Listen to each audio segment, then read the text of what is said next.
The sense of entrapment grows.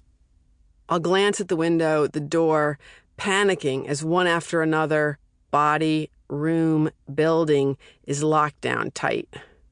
As the fire bowls along my nerves, I long to escape my body, to shoot up through my own skin, the ceiling, and bust through the atmosphere itself.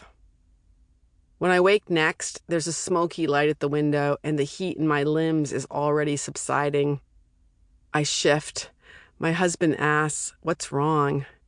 "It's happening again," I say, jolting up, running the tap in the kitchen, drinking down the cold water. I go back to the couch, and though the windows are open, they face a brick wall. I feel trapped in the narrow room, squeezed. My flash count diary, a mottled black and white composition book, lies on the coffee table. 9 flashes today, not counting this current run. First, over coffee this morning, I felt my heart compress, and then heat launch out horizontally into my arms and down into my hands. Later, while teaching, talking about how blankness as an interior state for a fictional character has to be created, just like anger or desire, I felt a sudden pang of misery, followed by a smoldering sensation in my back. After class, out for a drink with a friend, listening to her talk about her husband's hallucinations, I felt heat radiate from my stomach up into my chest, neck, rolling up like steam behind my face. Once home, I flashed while washing dishes and changing the kitty litter.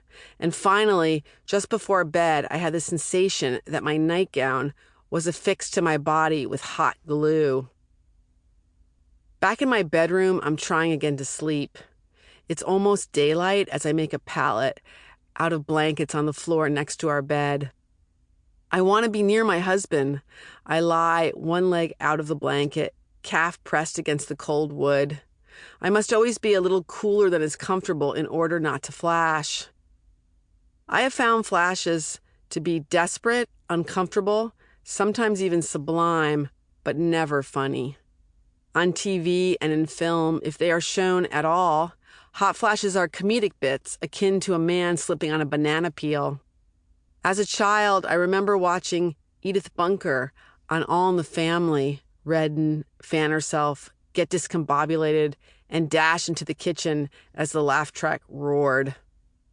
Menopause is often filtered through male bafflement and repugnance. In Mrs. Doubtfire, Robin Williams catches his fake breasts on fire and, using 2 pan lids, eventually puts out the flames.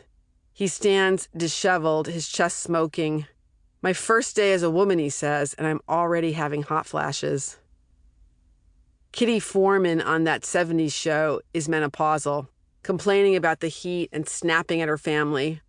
Her husband, Red, refers to the horrible thing that has taken over your mother. When Red looks up menopause in the encyclopedia, he's repelled. Good God, I didn't think they'd have pictures. Jokes about menopause abound. What is scarier, a puppy or a rational woman in menopause? A puppy, because a rational woman in menopause does not exist. What is 10 times worse than a woman in menopause? 2 women in menopause. Why do women stop bleeding in menopause? They need the blood for their varicose veins.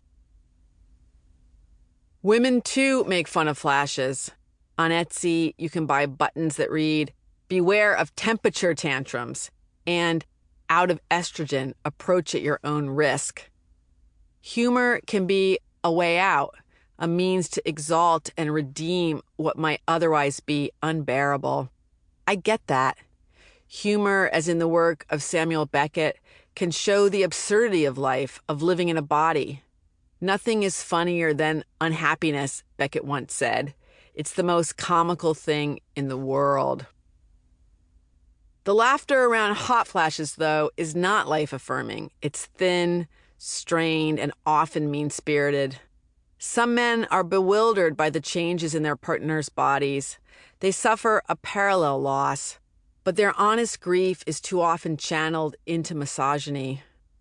Many women are fearful that the loss of fertility will take away their femininity.